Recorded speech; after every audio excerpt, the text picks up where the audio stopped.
जब एक कॉमन सी बात है कि एक क्लियर हो गया, तमाम विद्वान बोल रहे हैं, तमाम राजनेता बोल रहे हैं कि ईवीएम को हटाना चाहिए, तो प्रधानमंत्री की कुर्सी से या चुनाव आयोग को ये कह देना चाहिए कि हाँ, अगला चुनाव बैलेट से होगा। 2024 में हमारे राष्ट्रीय अध्यक्ष गोविंद मिश्राम साहब का कहना है कि हम ईवीएम को ही फोड़ेंगे और हमारे लोग भी फोड़ेंगे कि इस देश में अभी तक बीजेपी ने कोई चुनाव नहीं जीता। सारे के सारे चुनाव को ईवीएम ने जीता है। कि ओबीसी का प्रधानमंत्री भारत की कुर्सी पर बैठा हो और ओबीसी के सारे अधिकार छीने जा रहे हैं। हजारों साल पुरानी गुलामी के बाहर आए। हमारी बहन बेटियां जो कपड़े तक उतार लिए जाते थे, उन्होंने फिर से कपड़ा पहनना शुरू कर दिया। हम इस नेशनल कॉन्फ्रेंस में आए हैं जहां पर डॉक्टर बाबा साहब अम्बेडकर, उनके डेमोक्रेसी की आइडिया और उनकी चुनौतियां और क्या सॉल्यूशन हो सकता है, इस पर आज विचार मंथन जो हो रहा है, वो जो विमर्श हो रहा है, उस पर लोग बातचीत कर रहे थे।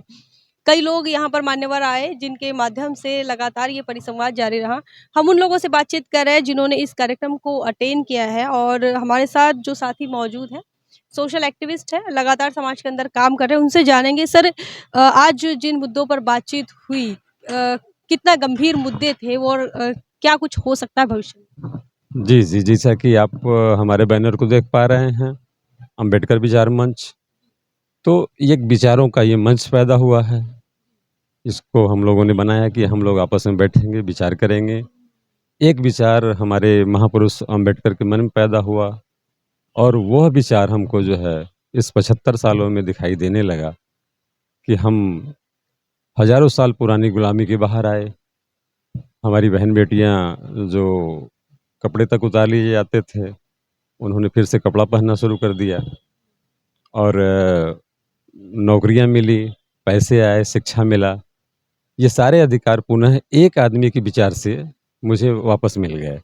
तो अभी आपने देखा होगा इस हाल में हजारों लोगों की संख्या रही है। तो जब हम हजार लोग मिल के विचार करेंगे तो निश्चित ही हम कोई ना कोई सॉल्यूशन पैदा करेंगे। क्या लगता है अभी हर चुनौती को अगर जब देखते हैं लोकतंत्र में, तो 2024 का चुनाव है, सभी लोग इसी को एक टारगेट मानकर चल रहे हैं, सारी गतिविधियां उसी के आधार पर हो रही हैं। आज की तारीख में आप बामसेफ से आते हैं, बामसेफ के संगठन से आते हैं और लगातार ओबीसी समाज में काम कर रहे हैं। जो नारा कांशीराम साहब ने लगाया था, जिसकी जितनी संख्या भारी उसकी उतनी भागीदारी, जिस कांग्रेस का विरोध करते हुए ये नारा लगाए गए, जिस कांग्रेस ने ओबीसी की गिनती नहीं की उसके खिलाफ लगाए, आज वो राहुल गांधी, नीतीश कुमार, तेजस्वी यादव, अखिलेश यादव, वो तमाम लोग इसी नारे का इस्तेमाल कर रहे हैं। क्या कैसे देखते हैं इसे? देखिए, ये जो राजनीति करने वाले हम राहुल गांधी को ले लें, तो राहुल गांधी को भी लगा, जैसे अभी बीजेपी को लगा कि हम ये ओबीसी का डमी पैदा कर दें। तो हमारे जैसे राष्ट्रीय अध्यक्ष हैं विकास पटेल जी, वो कहते हैं कि ये ओबीसी का डमी ओरिजिनल नहीं है। बार बार वो विकास पटेल जी कहते हैं कि ओबीसी का प्रधानमंत्री भारत की कुर्सी पर बैठा हो और ओबीसी के सारे अधिकार छीने जा रहे हैं।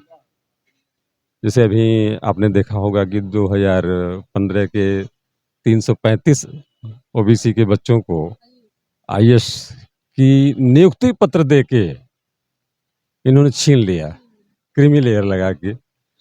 तो अब सरकार से कौन पूछने जाएगा कि 334 बच्चों को जो आपने वो नियुक्ति पत्र छीनी, उसके अगेंस्ट में फिर भर्ती किसका किया है? महिला रिजर्वेशन में भी ओबीसी की जो है ओबीसी को उन्होंने ये नहीं किया, आइडेंटिफाई नहीं किया, उनके लिए कोई जगह नहीं है।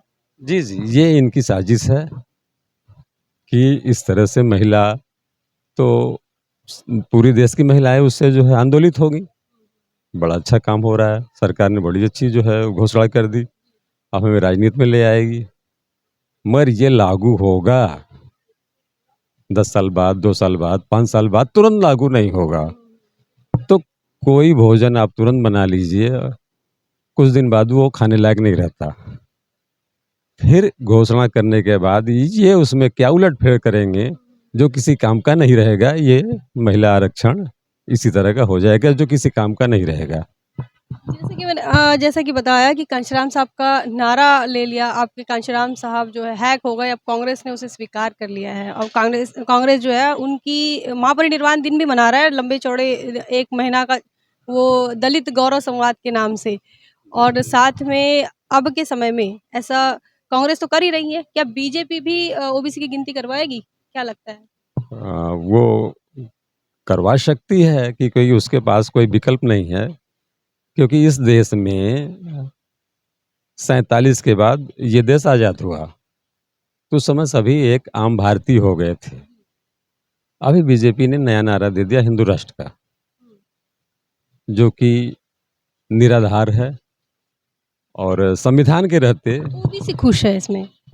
जहाँ तक मैं समझता हूँ, मैं एक ओबीसी के पिछड़ा वर्ग मोर्चा के वाइस प्रेसिडेंट की हैसियत से बोल रहा हूँ कि लाखों करोड़ों लोग हमारे साथ जुड़े हुए हैं। हालांकि संख्या हमारी 80 करोड़ की है, तो 80 करोड़ में कुछ संख्या अगर जाती है 2-4%, तो ओबीसी के तमाम विधायक मंत्री भी हैं, तो उनको बीजेपी के बैनर तले हैं, तो उनको नहीं कहा, ओबीसी ही कहा जाएगा। क्या लगता है लोकतंत्र के बचाव के लिए बड़ा उपाय योजना क्या हो सकती है? लोकतंत्र के बचाव के लिए जैसा कि ऐसे विचार मंच हम लोग स्थापित कर रहे हैं, और जन आंदोलन किसी भी आंदोलन पे भारी पड़ेगा, और वो जन आंदोलन जल्दी ही, अगर ये स्थितियां अनुकूल नहीं होती हैं, लोकतंत्र के अनुकूल नहीं होती हैं, तो जन आंदोलन होना तय है। ईवीएम पर भी आप सोच रहे थे कुछ? ईवीएम, जैसा कि हमारे राष्ट्रीय अध्यक्ष बावन मिश्राम साहब कहते हैं कि इस देश में अभी तक बीजेपी ने कोई चुनाव नहीं जीता, सारे के सारे चुनाव को ईवीएम ने जीता है। अभी तो 2024 में हमारे राष्ट्रीय अध्यक्ष बावन मिश्राम साहब का कहना है कि हम ईवीएम को ही फोड़ेंगे और हमारे लोग भी फोड़ेंगे। शर्त एक ही है कि उन्होंने कहा कि पहले मैं फोड़ूंगा, मैं जेल जाऊंगा, उसके बाद हमारे कार्यकर्ता जाएंगे। तो हमारे लीडर हैं, राष्ट्रीय लीडर हैं, तो हम लोग उनका अनुकरण करेंगे। इससे बच जाएगा लोकतंत्र? जब एक कॉमन सी बात है कि एक क्लियर हो गया, तमाम विद्वान बोल रहे हैं, तमाम राजनेता बोल रहे हैं कि ईवीएम को हटाना चाहिए, तो प्रधानमंत्री की कुर्सी से या चुनाव आयोग को ये कह देना चाहिए कि हाँ, अगला चुनाव बैलेट से होगा, तो शायद हम उनके पारदर्शिता पे भरोसा कर लेते, मगर वो नहीं कह पा रहे हैं, इसलिए हमें शक हो रहा है। हमारे साथ मौर्या जी थे, जो कि लगातार समाज के अंदर काम कर रहे हैं और सोशल एक्टिविस्ट हैं।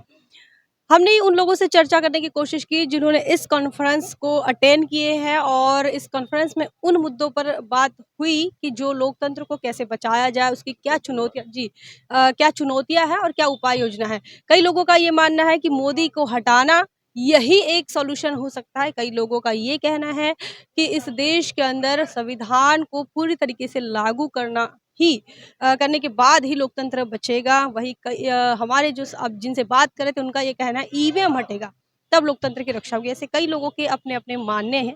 आपका क्या मानना है? आपकी क्या मान्यता है इस बात को लेकर?